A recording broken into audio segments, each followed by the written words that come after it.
Welcome to another edition of the A-List podcast. I'm your host, A.Sherrod Blakely, with the co-host with the most, Kwani A. Lunis. What's going on with you, Kwani?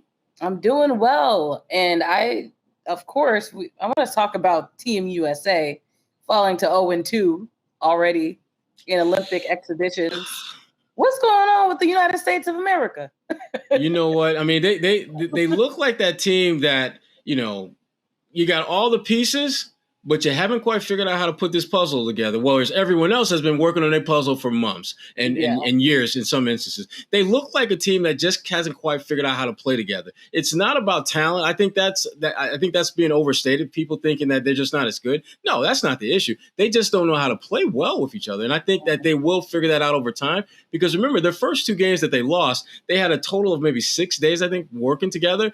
You're not going to be able to compete at the highest of levels on a global stage with 6 days of practice. The gap between the talent overseas and internationally and the United States and Team USA is not nearly as great as it was 8, 10, 12, 20 years ago. So it's going to take them a little bit of time. I'm still expecting nothing short of a gold medal. I still believe that they're going to figure that out. And the other thing, too, is Popovich, I thought, was just kind of experimenting with a lot of different lineups and rotations and guys that he's probably not going to play as much when the games actually matter and they get to the medal round. So I'm not as freaked out about it as a lot of people are.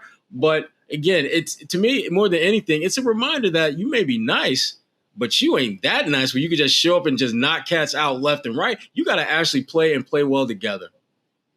That's absolutely a really valid point. And to your point about the chemistry issue, which is essentially what their biggest problem is now, when you have the best players in the world on the same team, I can't imagine that it's always going to be the easiest. You have a bunch of egos, you have a bunch of talent.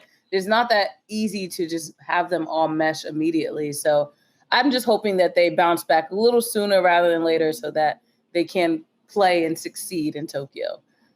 Yeah, I mean, and you mentioned chemistry. I mean, and certainly they're working on that. But I tell you what, you look at the NBA Finals, and chemistry is not an issue for either team. I mean, Milwaukee, when their guys are playing well, they look like world beaters. The Suns, their guys have been playing well, I think, throughout the entire playoffs. And they, to me, have positioned themselves to be that team to, I think, win it. I said from the beginning, I thought they'd win it in 6, and I still feel that way. But Milwaukee is not going to go down without a fight. And they got some guys who can, really get it done. They got some guy from Greece named, what's his name? Giannis Antetokounmpo something? What was his name? Yeah, he's pretty good. Hey, Kwani, he's pretty good, right, Kwani?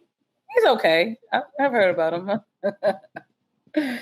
I'm kidding. No, but yes, Giannis Antetokounmpo, and our guest today has done more research than most journalists have about Giannis specifically. So let's welcome her in now. Mirin Fader, thank you for coming back to the pod. Oh my God, I love coming on. Yeah, no, I love coming on with you guys. Thanks for having me. I'm excited to have you back because it's the end of the year. Big things are happening in the NBA. Big things are happening in Mirin Fader's life. We'll get to that later. But the NBA Finals, you've got the Milwaukee Bucks, you've got the Phoenix Suns, two teams that not a lot of people probably thought would be here at this point. Are you surprised that they're the last two teams standing? Yeah, I am.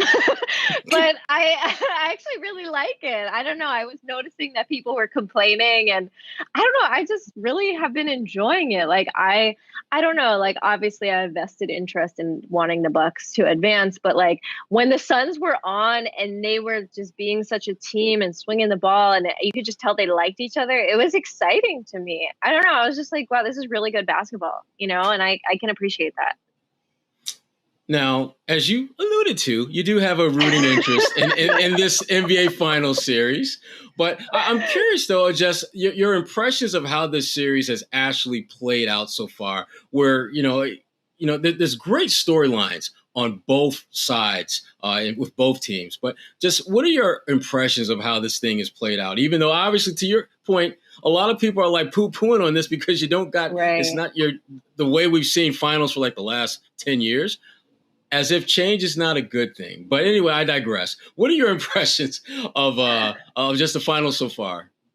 I just feel like we're not even appreciating what we're witnessing right now with Giannis. Like what he's doing is something that I feel like we're going to look back on and be like, wow, I saw that game where he strung together all these 40-point performances on the highest level / while injured. I feel like we're so desensitized, but it is truly remarkable what's going on. So it's just been so cool to see that. And I have a ton of respect for Chris Paul. Like, when I was in college and I was an intern for the Clippers, that was his first year there. And so, like we watched this guy and it's like, it's finally his moment. So I really appreciate that. It also just has been reminding me a lot about when we talk about like what makes a team. When the people around Giannis do really, really well, it's amazing. When they're silent, it's like you can tell. It's so jarring. Yeah. Yeah, no, it's so bad. And so it's really just reinforced to me this classic idea of like, to win at this level, every single human on the team has to be extremely on all the time, the entire game. True. For those who aren't aware at this point, you did write a book about Giannis specifically. For those who still haven't bought the book, what should they know about it? Especially now that he has gotten to the platform that he's been trying to get to for so long. Yeah, so basically I felt like we don't really know much about Giannis. We just kind of know the outline of his life, right? Like we know he grew up in a really difficult upbringing in Greece, and then all of a sudden he's an NBA MVP, but we know nothing about literally everything that happened in between. So this is like from the beginning childhood all the way up till now. It's the story behind the scenes of not just him, the basketball player, but like him, the father, him, the brother, him, the son. I did 221 interviews, so reported very hard during this pandemic. So yeah, I'm really happy it's done.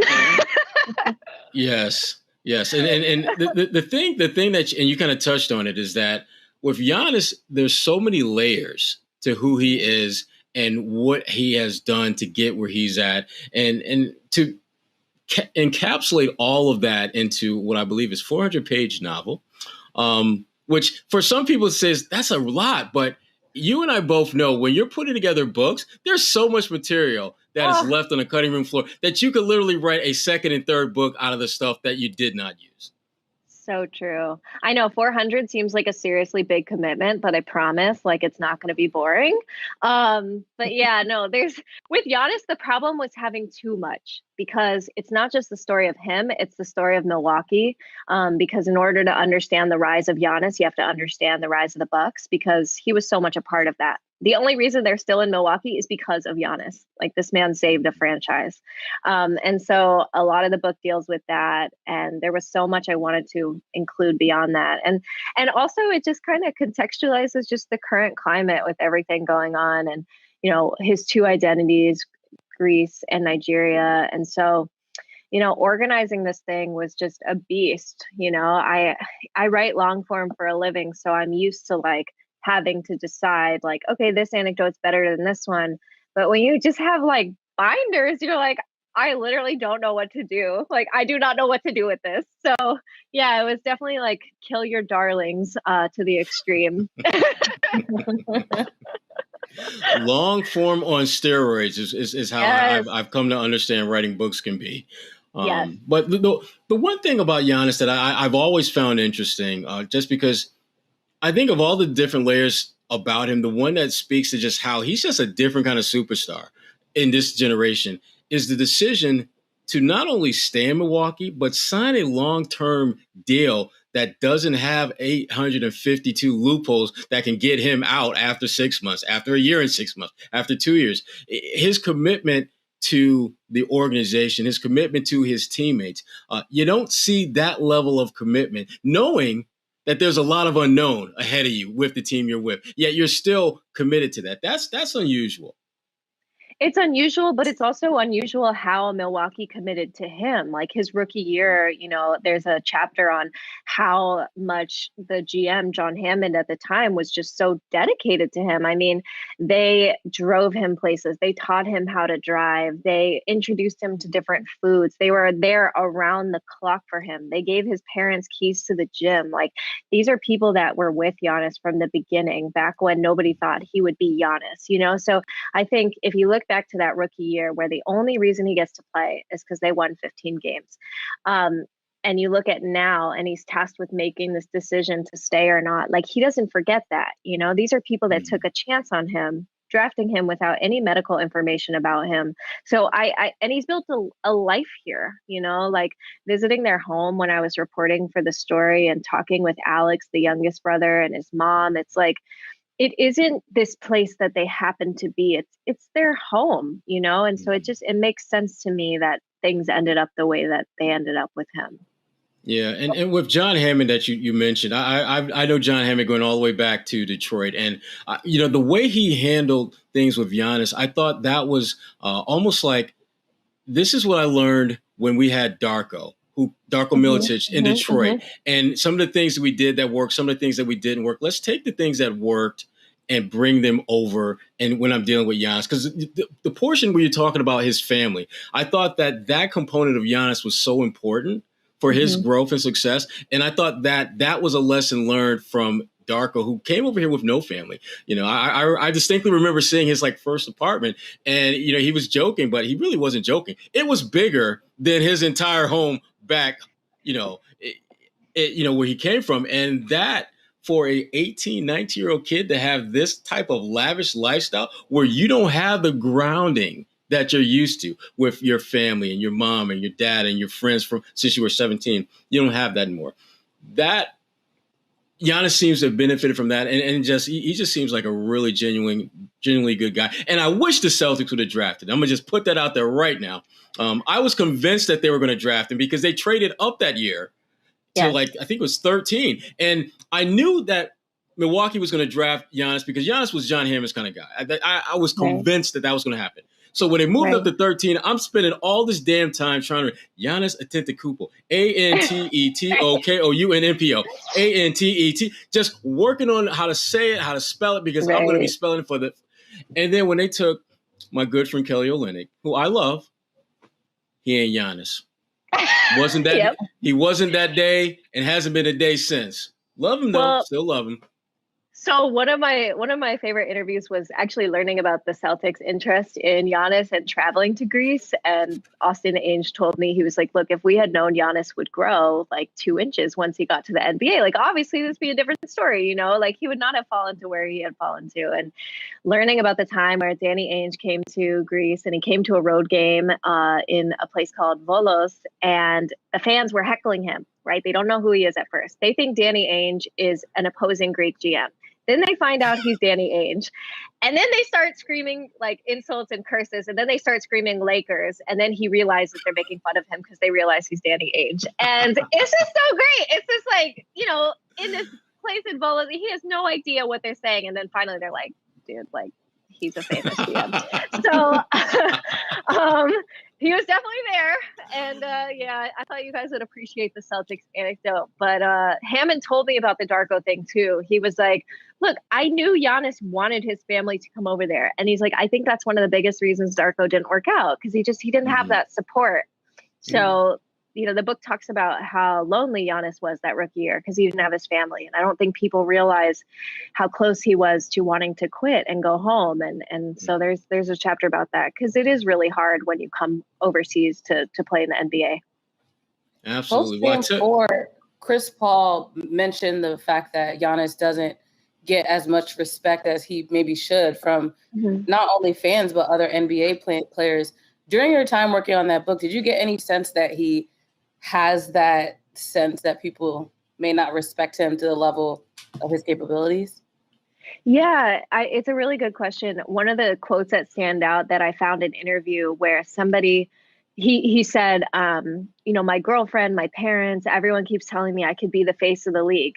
But then I hear comments where people say I can't be the face of the league because I don't have the American swagger. I don't have, you know, I'm not American. I'm international. And it's so interesting to actually bring this up now with the discourse that we're seeing in baseball and things like that. Yeah. But he was very keenly aware of that angle, to your point. And he's like, but if I can't be the face of the league being exactly as I am, then I don't want to be the face of the league. So I love that so much. And, you know, his brothers always make fun of him. They're like, how come you still have your accent? How come you just don't get rid of it? And he's like, because this is who I am, like if you notice, the brothers do not, really have their Greek accent still. And so he's obviously keenly aware of what people think, but when you take it to the level of like the absurd memes and like Giannis is not in his bag and the Robin, like he doesn't care. Absolutely doesn't care. Well, we certainly care that he could have been a Celtic. Damn it. I know. That's painful. It's just painful. Hey, this is comedian J.L. Covan, best known for his impression of Donald Trump. I'm going to be at City Winery in Boston for one night only, July 26th at 8 p.m. Hope to see you there. Is it game time yet or no? I don't know. I mean, it can be if you'd like. Yeah, we could. Well, you know what? Before we get into the games, I do have one question. I've been thinking about this a lot lately, and I'm sure it's probably crossed your minds as well. We all know about just the soap opera that is what it is with ESPN, with Maria Taylor, Rachel Nichols, and all of that. And not getting into that specifically, but what I wanted to talk to you a little bit about, Mirin, was just that being a woman in sports, particularly in the media game. Can you speak to just some of the challenges that come with that, and how have you been able to navigate that successfully to where you have a very not only an established career, but one that has tremendous lanes of growth still left ahead of you? How have you been able to really manage that and have your gender, which you have no control over, really, not be an issue or be a hindrance to your growth in this industry? Yeah, I mean, first, I definitely just, love and support to Maria Taylor, who I don't know, but who's amazing. And she should be paid everything. Well, she getting that bag. I'm going to just tell you right now, she getting that bag. So. Yeah, I'm very happy to hear that. Yeah, it's so weird because it's like there's been, like, I get asked this all the time by younger students and younger women. They're just like, how do you deal with this stuff? And I always tell them you're going to have like your smaller moments, smaller painful moments, and like unfortunately bigger painful moments. And the smaller ones seem really small, but when they happen, they really hurt. And it's hard because people think it doesn't affect you, but it obviously does affect you. So I think just like being aware that I want when I want people to think of me, I want them to think of me as like a journalist. And being a woman is so important to that. But I've noticed the way that like when I started out trying to get advice from other women in the industry, like they just like wouldn't really respond or just not really take the time. And it was unfortunate because I'm like, there's so few of us here, like I just want to be your friend. And I would notice that at the beginning. And now more women want to talk to me, but I've found that like there is this like competitive, there's only spot for one.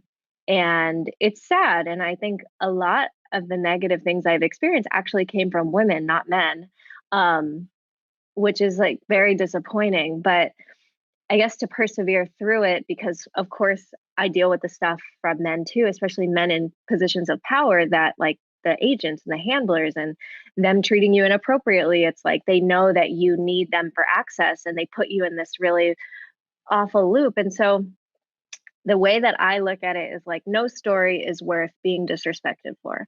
So if somebody's not treating me the way that, I feel like I should be treated, then I don't have to do that story. Like, I think when I was younger, I did, and I pushed through it and it was uncomfortable, but it's like, now it's like, I don't need to do that. And so I think it's just kind of just saying like, okay, like this is really unfortunate that it happened. And I am going to just keep doing this because I want to do this, not because I'm trying to prove to somebody that I know what I'm talking about. Because I know, Kwani, I'm sure you deal with this as well. Like they look at us and they think we don't know what we're talking about. Oh, and all the time. And I just stopped thinking about what they thought of me.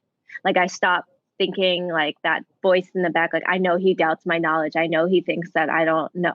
I just stopped. It's like, if you don't think that I know what I'm talking about, or you don't see me in some way, like I don't care anymore. So I think it's just getting rid of that like conscious voice that's like worried about these things and just staying in my own lane and just staying true to myself. That was really long. Sorry. No, please. Yeah. Dropping those knowledge bombs. We Yeah. need more of that. So that's Yeah. good stuff. That is good stuff. And Mirin, I'm not telling you anything that I haven't said behind your back. I'm a huge fan of yours. I love the way you operate. I love the way you're able to craft long narrative pieces.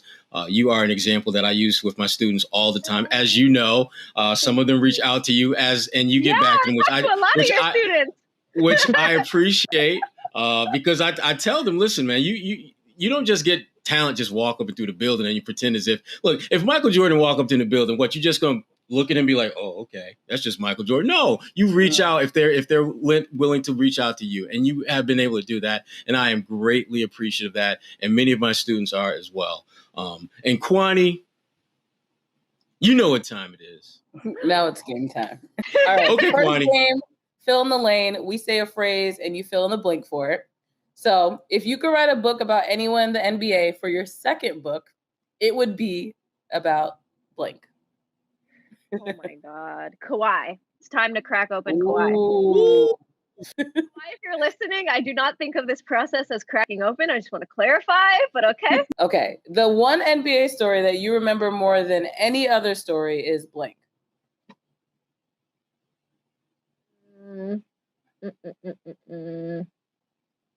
Oh, that's a really hard question. Okay. Blanking. This is what happens when you write a lot of really good stories. This is what happens when you do that. Are you talking about just like NBA, like the things that happen, like big storylines? It could be one you wrote too. I remember being on a plane when the Philly Twitter thing happened and everyone's texting me and I'm in the air and I can't respond to this monumental internet moment. That just came to mind. I was just like not present. I was not present. And like, I have a very large family in Philly and I was not present for this most like epic internet moment. And I always remember just like, God damn, why do I miss everything? Right. I seriously live under a rock. Of all the days you needed to be on NBA Twitter, it was that day. Exactly. The one day. Just like forever. Like there's just a 60-year-old woman living inside of me that's just like never in the moment on the internet I can't. We need to crack you open then. Get the 60. I know. Yes, I know. Right. Our final game is called Starting Five. I'll say a phrase and you tell me the first thing that comes to mind when I say it. You ready? Okay, I'm ready. The NBA as a league has to do better with transparency. Has to do better with, yes. Female sports journalists. Wish it was less divisive. The Boston Celtics. Marcus Smart. There we go. You gave us for those who missed it, the first time she was on the pod, she gave us a Marcus anecdote. So go check that one out. Final one, Mirin Fader. The nerdiest person you know, like constantly just like there's not enough time to read all the books that I want to read. Stop it. Oh, good. Great trait to have. It is. It allows all those long form stories to just kind of find a way to flow and ebb the way they're supposed to. Exactly. Absolutely. Unashamed. Wow. I'm full. I'm good. Mirin, this was great. Thank you for joining us for another episode. We're honored to have had you on this podcast twice. So you're always welcome. I'm honored to talk with you too. You two are amazing. Thank you so much for having me. You are A-list VIP titanium level status. Titanium. Wow. Not gold, not platinum, titanium. Wow. All right. Absolutely. I'm good. Don't forget the book. August 10th is when it comes out, correct? Is that the release date? Yeah. Okay. You can pre-order it now in advance at Amazon and all your other places where you can order books in advance. I've got at least one. I think I ordered a copy last time you were on the podcast, and I ordered another one yesterday. So coming to his house. I think one of them I think is coming through Kindle, and the other one is a hardback copy because I don't think I ordered a hard book copy. Hardcover books are the best. They are. I love this. Thank you for doing that. No problem. Thank you for being you. Kwani, you take us out. Yes, Mirin Fader of The Ringer. Thank you again for joining our podcast. Thanks, guys. What do you have coming down the pipeline from your other Let's see. You know what? We're just going to continue with NBA coverage. I'll be doing that for Bleacher Report as well as Boston Sports Journal. I'll probably get into a little bit of a couple of Olympic-themed stories for Ebony.com. And from a content standpoint, that's pretty much what I'll be doing. Also, there'll be some Garden reports between now and next couple of weeks. We'll certainly be jumping on that as we kind of delve into Team USA, who ain't looking all that Team USA like lately. It's not looking like the American dream at the moment. Nah, instead of Team USA, they looking like Team Used every day. That's what they looking like. So, yeah. But so we got a few things. What about you, Kwani? What do you have coming on NBC 10? So actually, a promo went out today on NBC 10 Boston for a show called The Hub Today. I teased it this last week. I will be one of the recurring hosts on this show. It's from Mondays through Thursdays on NBC 10. It's a morning show, entertainment, sports, everything really that you get out of a morning show. So you can see me more on the regular there, but also 10 Questions continues to live on. And I'm still working on this next guest. It's been really hard to get communication with her people, but I'm going to keep the series rolling as well. You got to keep hitting that rock. It's going to crack some point. Just keep emailing. There you go. Keep emailing. Send. Did you get my last email? You mean email 17 or 18? Because I don't know if I got 18, but 17, if the previous 16, I got them. Yeah. Right. All you got to do is respond. That's it. End of the day, we all winning. With the A-List podcast. Well done. We got another show in the books, Kwani. Nice job as always. Want to just special shout out to our guest, Mirin, whose book on Giannis Antetokounmpo will be coming out August 10th. You can get an advanced copy through Amazon and all your other book advanced sites and publications. And it's going to be a great book. She's an amazing writer for The Ringer. Excited to finally get my hands on that book, all 400 pages of it. Because you can. There's only 400 pages on my phone is a lot for me to consume. I'd much rather have this crack a book open and go there. So, yeah, I like books. Physical books. For sure. And I like the A-List podcast, and I like the fact that we're one more episode in the books. That's true. For Kwani A. Lunis, I'm A.Sherrod Blakely, and this is the A-List Podcast. We will see you and talk to you very soon. Take care, people.